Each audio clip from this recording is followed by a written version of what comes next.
खिलखिला के हंसने लगे। अरे ऐसी सरलता पर महात्मा क्या परमात्मा प्रसन्न हो जाते हैं।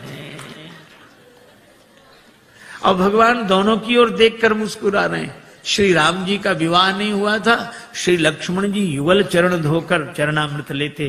विवाह हुआ तो बायां चरण श्री किशोरी जी, दायां चरण लक्ष्मण जी धोकर चरणामृत लेते थे। पर आज केवट न दायां की बात करा न बाएं की, मोहि पद पदुम पखारन कहो। तो भगवान मुस्कुरा कर देखते हैं कि तुम दोनों का अधिकार जा रहा है। बेहसे करुणायन। और केवट की मांग की चौपाई एक ही, बहाने से भी बात नहीं बनी। एक के घर मेहमान आया, जाने का नाम ना ले। दोपहर का तो भोजन करा दिया, वो इतना कृपण शाम का भोजन न कराए। लेकिन मना कैसे करे। बेटे से बोला मेहमान के पास जब बैठे हो तब आकर पूछना शाम के भोजन के लिए। बेटे ने कहा पिताजी शाम को भोजन क्या बने। तो पिता मेहमान के बगल में बैठा था। पिता कहने लगे शाम को फिर भोजन, अभी मेहमान के साथ तो हमने भोजन किया ही था, अब शाम को फिर भोजन करें, हम कोई राक्षस हैं? मेहमान से पूछ लो, मतलब मेहमान भोजन करे तो राक्षस। बेचारे मेहमान ने भी कह दिया कि नहीं नहीं ठीक है, हो गया। बहाने में लोग बड़े चतुर। एक महात्मा किसी वृद्धा माता के यहां भोजन को गए, मैया ने सब भोजन परोस दिया, पंखा लेके बैठ गई। थाली में पीछे पापड़ रखे थे, पापड़ परोसना भूल गई। अब महात्मा का मन पापड़ पे जाए बार बार। मन का ये स्वभाव है, जो करोड़ों की चीज मिली हो तो उसे 2 कौड़ी की लगती है, 2 कौड़ी की चीज ना मिले तो करोड़ों की लगती है। उधर ही देखे, लेकिन मांगने में शर्म भी लगे और बुढ़िया को याद ना आवे। सो महात्मा बोले मैया भगवान की बड़ी कृपा, आज जो आपका दर्शन हो गया। क्यों? रास्ते में बड़ा लंबा सांप मिला। सांप? हाँ लंबा था बहुत। कितना लंबा भरा है? यहां से वो पापड़ की थाली रखी। बुढ़िया बोले अरे महाराज पापड़ परोसना तो मैं भूल ही गई। महात्मा बोले हम तो बता रहे थे कि सांप कितना लंबा था। तो कई बार बहाने से भी बात बन जाती, युक्ति से बना लेना चाहिए, लेकिन कई बार बहाने से भी बात नहीं बनती। एक के घर मेहमान आए जाए नहीं, और बेचारा घर वाला संकोची कुछ कहे नहीं। 5-7 दिन हो गए। एक दिन पति पत्नी से बोला कि देवी ये मेहमान तो जाता ही नहीं, कोई उपाय। पत्नी बोली और खिलाओ पिलाओ और सम्मान करो, काहे को जाएगा वो। देखो देखो ये व्यंग मत करो, तो उपाय बताओ। पत्नी बोली उपाय तो है 3 मर्ज, उपाय 1, बुखार हो जुखाम हो मेहमान हो।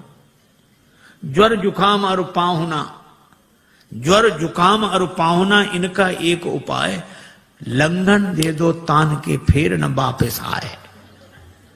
लंघन दे दो बुखार नहीं आएगा, लंघन दे दो जुकाम नहीं आएगा, लंघन दे दो मेहमान नहीं आएगा। हाँ ये बात तो ठीक है, लेकिन अब हम लोग भोजन बनाएं उसे ना दें तो एक दिन ना बनाओ।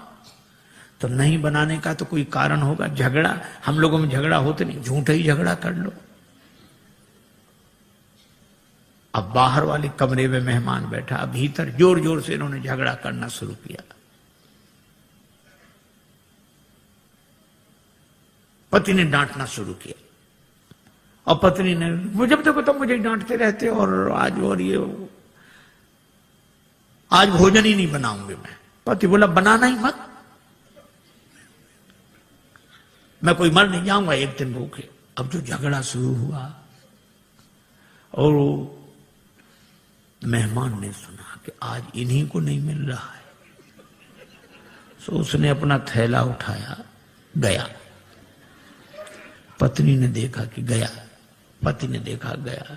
सो पति बोला आप काहे को रो रही हो, हमने कोई सच्चा डांटा था, हमने तो झूठा डांटा था। सो पत्नी मुस्कुरा कर बोली मैं कोई सचमुच रो रही हूं, मैं तो झूठे ही रो रही हूं। लेकिन आश्चर्य, तब तक मेहमान भीतर, हम कोई सच्चे गए थे, हम भी तो झूठ ही गए थे। कई बार प्रयास करने पर भी काम नहीं बनता। भगवान ने बड़ा प्रयास किया, पर केवट बोला साफ साफ कहो, प्रबंध हो लो, प्रेम पराधीन प्रभु की यह अभय वाणी सुनकर केवट गया, कठौते में जल भर लाया। आहा, उस दृश्य को आप देखें।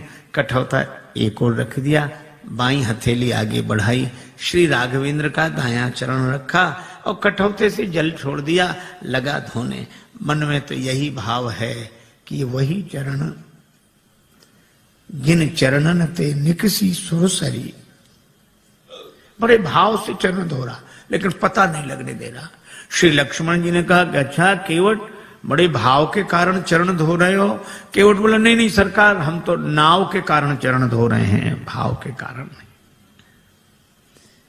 भगवान एक पांव से खड़े हैं, केवट बैठा, देवता भी आश्चर्य कर रहे हैं कि ऐसे भक्त तो देखे जो भगवान के सामने एक पांव से खड़े रहे, पर ऐसा भक्त नहीं देखा जिसके सामने भगवान ही एक पांव से खड़े रहे। बड़ी देर हो गई, भगवान ने कहा केवट चरण धुल गए? केवट बोला हाँ महाराज धुला तो, लेकिन तब तक भगवान ने चरण नीचे रख दिया। केवट बोला गड़बड़ी कर दी, चरण गीला था, पहुंच तो लेने देते मेरी इस फटी दुपटी से, आपने पहुंचने नहीं दिया, गीला चरण धरती में रखा, धूल लग गई, दोबारा धोना पड़ेगा।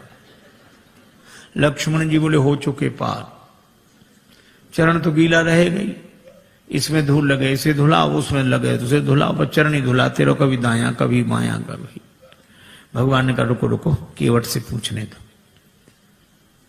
केवट हम कब तक ऐसे ही खड़े रहे? केवट बोला सुनो सरकार, गौतम तीय तारण अधम उदाहरण है, प्रेम से पगों को पखारन मोह दीजिए, और धोए चरण को बिनु पहुंचे धरनी में धरो, लागी रज फेर भ्रम दुगुन ना कीजिए।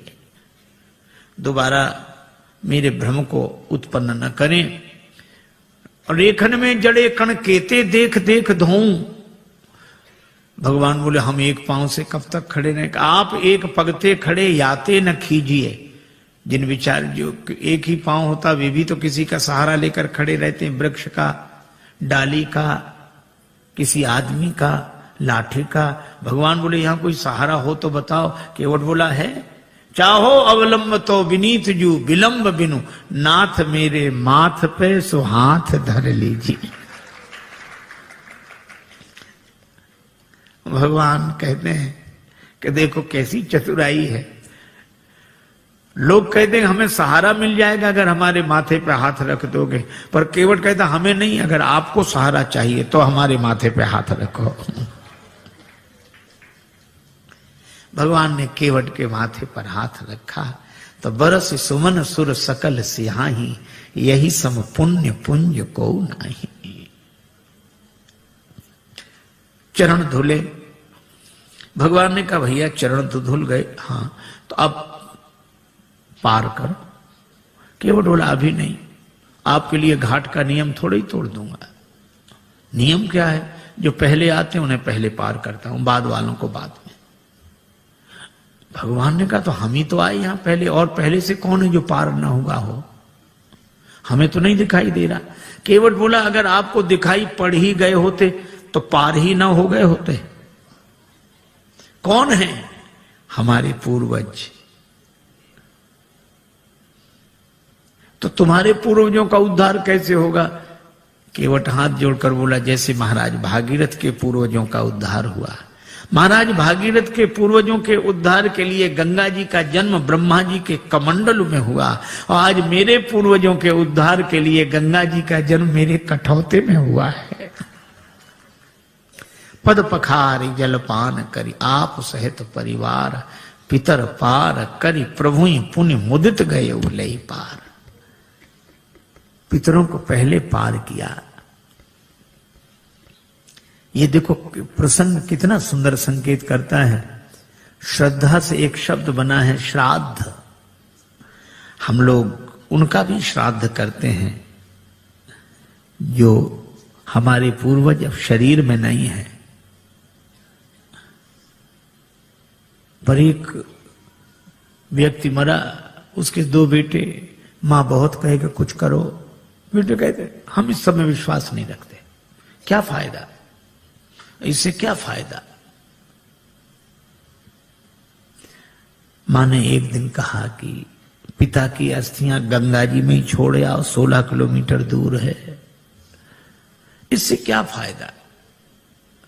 मां बोली कि तुम विश्वास नहीं करते, पर जिनकी अस्थियां हैं वे विश्वास करते थे। छोटा बेटा बोला ठीक है हम चले जाएंगे। साइकिल से गया, थैले में पिता की अस्थियां लेकर 12 किलोमीटर दूर गया। एक नाला बह रहा था, कहां जा रहा? 4 किलोमीटर बाद गंगा जी मिल जाता है। बेटे ने सोचा नाला जा ही रहा, हमारे जाने की क्या जरूरत, वहीं छोड़ दी पिता की अस्थियां। लौट आया, मां ने कहा क्यों? पहुंच गई होंगी। रात्रि को उस व्यक्ति ने स्वप्न दिया कि ऐसे मूर्ख बेटे को भेजा, हमारी अस्थियां नाले में डालकर आ गया। मां ने बेटे को बुलाकर डांटा, क्यों रे पिता की अस्थियां नाले में डाल आया?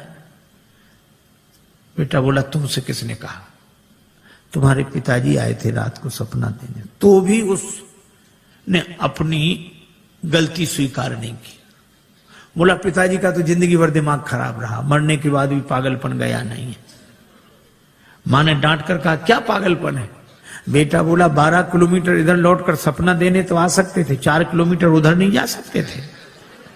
यह हाल है। आज रक्त के संबंधों का पहले जैसा अर्थ नहीं है।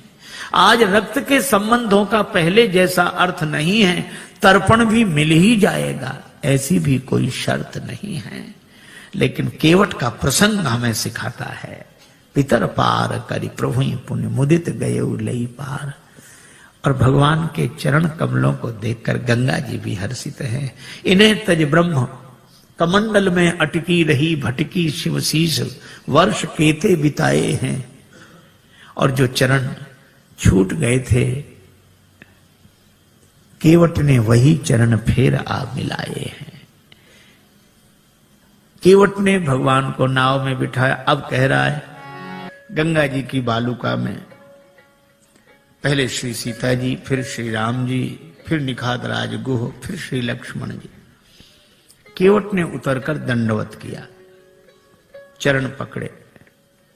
लक्ष्मण जी बोले वाह, उस तरफ तो अकड़ रहे थे, इधर तो चरण पकड़ रहे हो। केवट ने कहा वो तो घाट घाट का तरीका है, उधर पार नहीं किया था तो अकड़ कर रोक सकते थे, अब तो पार कर दिया तो चरण पकड़ कर ही रोक सकते हैं। पर भगवान को लगा कि इसे कुछ दिया नहीं। लक्ष्मण जी बोले क्या बात है? प्रभु राम जी बोले इसे कुछ दिया नहीं। अरे और क्या देंगे? कठिनता से चरण धोकर मिले कुछ बिंदु विधि हर को, वो चरणामृत स्वयं केवट के घर जाकर लुटाते हैं। ब्रह्मा जी को जो अवसर मिला, शंकर जी को और जनक जी ने जो अवसर पाया, ये केवट को भी वही मौका मिला। और क्या दोगे? भगवान बोले धीरे बोलो लक्ष्मण, ने उतराई की कौन कहे, चरण धुलाई भी देनी पड़ेगी। चरण भी तो हमने अपने मतलब से ही धुलाए थे। लेकिन दें क्या? कुछ है नहीं। कितना अद्भुत है यह प्रसंग। श्री जानकी जी पिय ही की सी जान निहारी, मन मुंदरी मन मुदित उतारी। मन मुद्रिका उतार कर प्रभु को दी, आप दे दो उतराई। राम जी सोच रहे हैं कि हमारे हाथ में कुछ है नहीं, केवट को दें क्या? पर श्री जानकी जी ने मन में सोचा और कहा कि प्रभु, मन ही मन कहा कि प्रभु आपके उस हाथ में नहीं, इस हाथ में तो है। श्री राम जी ने कहा कि तुम्हारा हाथ मेरा हाथ कब से हो गया? श्री जानकी जी ने कहा कि प्रभु जब से मेरे पिता ने मेरा हाथ आपके हाथ में दे दिया, उस दिन से मेरा हाथ आपका हाथ हो गया। उतार कर अंगूठी दे। यह आदर्श दाम्पत्य प्रेम का अनुपम उदाहरण। आप कल्पना करो, आज की परिस्थिति में अगर ऐसा होता, कोई घर छोड़कर वन में होता और साथ में पत्नी होती और उसे कुछ देना होता, बेचारे पति को ही कहना पड़ता कि वो ऐसा है, वो पत्नी के हाँ बोलो क्या बात, बोलो बोलो क्या ये अंगूठी। पत्नी क्या कहती, अपना तो सब बर्बाद कर ही बैठे, ऐसा स्वभाव। अब यही और बच्चे तो ले आग लगा दो, चाहे जो कुछ करो, ले यही होता। पर श्री जानकी जी कहती हैं नहीं, या कोई दूसरी भावना वाली देवी होती तो वो कहती अरे ये क्या देंगे, लो हम देंगे केवट ले। पर श्री जानकी जी यह नहीं करती, राम जी को देती, प्रभु आप देता। भगवान ने कहा केवट उतराई ले लो, कहे कृपालु ले हो उतराई, केवट चरण गहे अकुलाई। महाराज नहीं चाहिए। भगवान ने कहा क्यों नहीं चाहिए? क्या तुम्हारे मन में इच्छा नहीं थी? इच्छा थी तब मिल नहीं रहा था, और अब मिल रहा है तो इच्छा नहीं। भागती फिरती थी दुनिया जब तलब करते थे हम, और छोड़ दी हमने तलब तो अब बेकरार आने को है। अच्छा तो तुम्हारे मन में इच्छा क्यों नहीं रही? केवट बोला मैं आपसे मांगने के लिए तैयार खड़ा था कि कहां तक औरों के सामने हाथ फैलाता रहूंगा। राम जी से मांगूंगा तो फिर और किसी से मांगना नहीं पड़ेगा। मैं आपसे मांगने के लिए तैयार खड़ा था। भगवान ने कहा फिर हम बिना मांगे अंगूठी दे रहे हैं, क्यों नहीं दे रहे हो? केवट बोला मेरा विचार बदल गया। कहा क्यों? आपने आती नाव मांगी नाव। केवट बोला ये सुनते ही मेरा विचार बदल गया कि जो मुझसे ही मांग रहा हो अब मैं उससे क्या मांगू। वह तो बहुत बड़ा है जिससे आप कुछ मांगते हो, लेकिन दीन बंधु वह कितना बड़ा है? वह तो बहुत बड़ा है जिससे आप कुछ देते हो, पर वो कितना बड़ा जिससे आप भी कुछ मांगते हो। मांग कर बड़ा बना दिया है, दे दोगे तो छोटा बन जाऊंगा, बड़ा ही रहने दो। नहीं, भगवान ने कहा ये देने लेने की बात क्या, मजदूरी दे रहे हैं हम तो। केवट ने कहा मजदूरी हम उनसे लेते हैं जिन्हें हम पार करते हैं, जिन्हें हम पार करते हैं उनसे मजदूरी लेते हैं।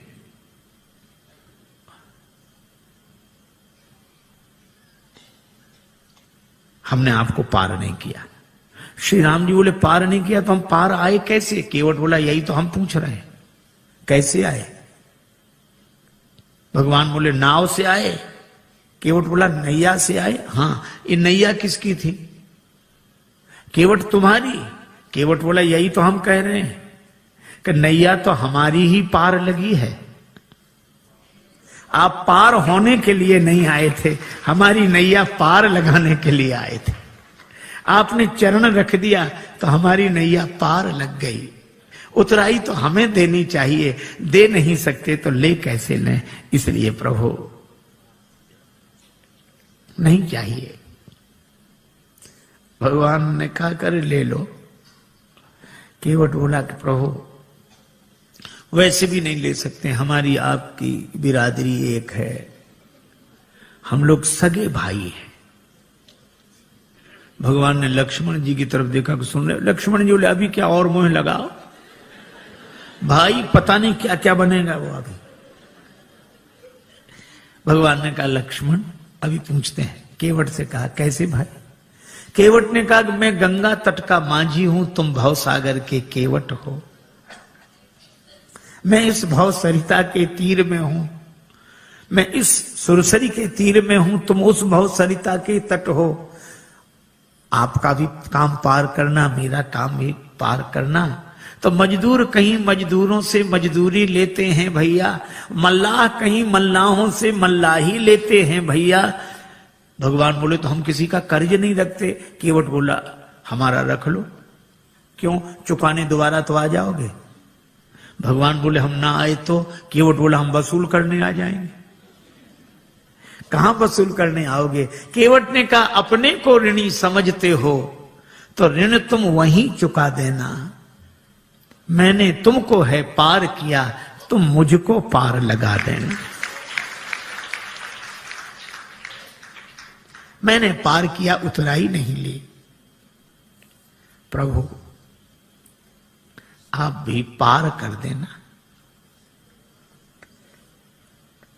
मेरे पास उतराई देने के लिए क्या होगा? भगवान ने कहा सो तो होगा ही, लेकिन ले लो। केवट बोला आज मुझे क्या नहीं मिल गया? नाथ आज मैं कहा न पावा, मिटे दोष दुख दारिद दावा। दोष मिट गया, मेरे पितरों का उद्धार हो गया तो पितृ दोष मिट गया। आप मेरी अटपटी बात सुनकर मुस्कुराने लगे तो मेरा दुख मिट गया, और आपने मुझसे नाव मांगी तो मेरी दरिद्रता मिट गई। सचमुच ये निराले भक्त होते हैं जो कुछ नहीं मानते। श्री बिंदु जी महाराज ने लिखा है, इश्क एक तरफा में यूं मशरूर हो जाऊंगा मैं, श्याम तुम होगे क्षमा काफूर हो जाऊंगा मैं। और मैं अगर मांगू जो तुमसे मुझको तुम देना न कुछ, वरना फिर प्रेमी नहीं मजदूर हो जाऊंगा मैं अगर देखूं तो देखूं, मैं अगर चाहूं तो चाहूं, तुम ना मुझको चाहना, तुमने अगर चाहा तो फिर मगरूर हो जाऊंगा मैं अगर देखूं तो देखूं, तुम ना मुझको देखना, तुमने अगर देखा तो फिर मशहूर हो जाऊंगा मैं। और मैं अगर तड़पूं तो दृग से बिंदु टपकाना ना तुम, वरना आंखों से तुम्हारे दूर हो जाऊंगा मैं। कुछ नहीं चाहिए, कुछ नहीं चाहिए। लक्ष्मण जी ने कहा कि मैं कहता हूं। लक्ष्मण जी बोले केवट ले ले ले ले उतराई। केवट बोला सरकार में वचन दे चुका था, ना नाथ उतराई चाहो। लक्ष्मण जी बोले भगवान को भी वचन का प्रवचन दिए जा रहा है, ले ले उतराई ले ले ले ले। केवट ने हाथ जोड़कर कहा छोटे सरकार, हमारा वचन आपके बाण की तरह नहीं है जो धनुष पर चढ़ तो जाता है और फिर उतर जाता है। लक्ष्मण जी बोले ये वचन कौन सा बाण से कम है, प्रभु आप ही बात करो इससे।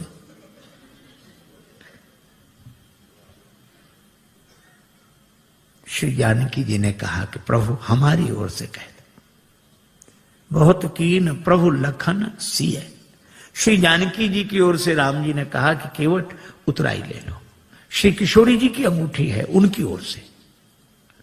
अब तो हंसते रहने वाला, हंसाते रहने वाला केवट भावुक हो गया, नेत्र भर आए, हाथ जोड़कर बोला प्रभु मैंने आपको पार बाद में किया है, पहले आपके चरण धोए और मुझसे पहले भी आपके चरण किसी ने धोए थे, महाराज जनक ने।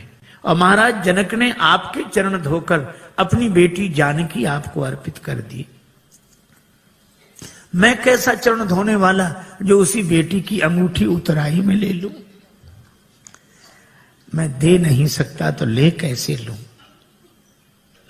केवट के आंसू भर आए और श्री जानकी जी को गंगा जी किनारे भी अपनी मिथिला याद आ गई। भगवान ने कहा केवट तुम कुछ नहीं लेते तो मुझे दे दो। प्रभु आपको क्या दूं? मुझे आज्ञा दो तो मैं जाऊं आगे।